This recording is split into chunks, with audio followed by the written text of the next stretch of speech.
बिस्मिल्लाहिर्रहमानिर्रहीम, अस्सलाम वालेकुम। Welcome to cooking talk Urdu. मेरी आज की रेसिपी है चटपटा पास्ता। चटपटा पास्ता बनाने के लिए मैंने मैक्रोनी का एक पैकेट लिया है। इसको मैंने उबाल लिया है नमक और ऑयल डालकर।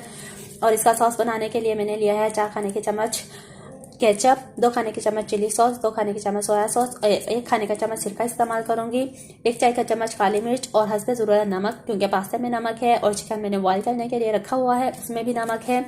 और इमली का पल्प लिया है, 3 खाने के चम्मच कुटी हुई मिर्च ली है, आधा चाय का चम्मच। और सब्जी लिया है इसके लिए बंद गोभी, गाजर, हरी प्याज, टमाटर लिए हैं 2 अदद और मटर लिए हैं और शिमला मिर्च ली है।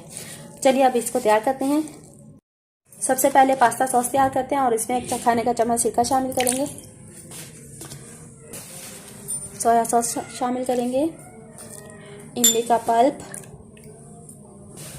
और चिली सॉस, और इसको अच्छी तरह मिक्स कर लेंगे। और अब शामिल करेंगे थोड़ा सा नमक और कुटी हुई मिर्च और इसको अच्छी तरह मिक्स कर लेंगे। पास्ता सॉस तैयार हो गई है। चलिए अब पास्ता तैयार करते हैं। चिकन बॉयल हो गया है, इसको मैं दूसरे बर्तन में निकाल लेती हूँ। चिकन मैंने निकाल लिया। अब इस यखनी में मैं शामिल कर दूंगी लहसुन पाउडर आधा चाय का चम्मच और इसके साथ ही टमाटर शामिल कर दूंगी और अब इसको नरम होने देंगे।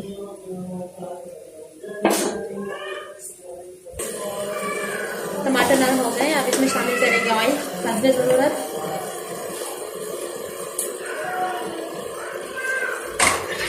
अब शामिल करेंगे चिकन और इसको फ्राई कर देंगे।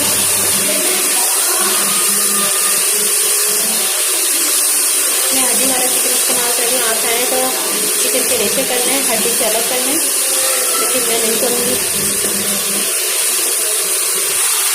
और अब शामिल कर देंगे इसमें सब्जी।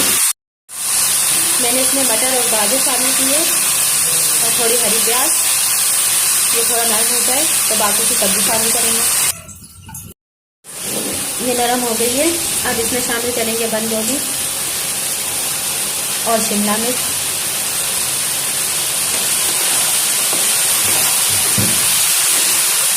और 2 मिनट का दम लगाएंगे। 2 मिनट हो गए हैं। अब इसमें शामिल कर देंगे काली मिर्च और नमक और इसको अच्छी तरह मिक्स कर देंगे। अब इसमें पास्ता शामिल करेंगे और इसको अच्छी तरह मिक्स कर देंगे। और अब शामिल करेंगे हम इसमें अपना पास्ता सॉस जो हमने तैयार किया था।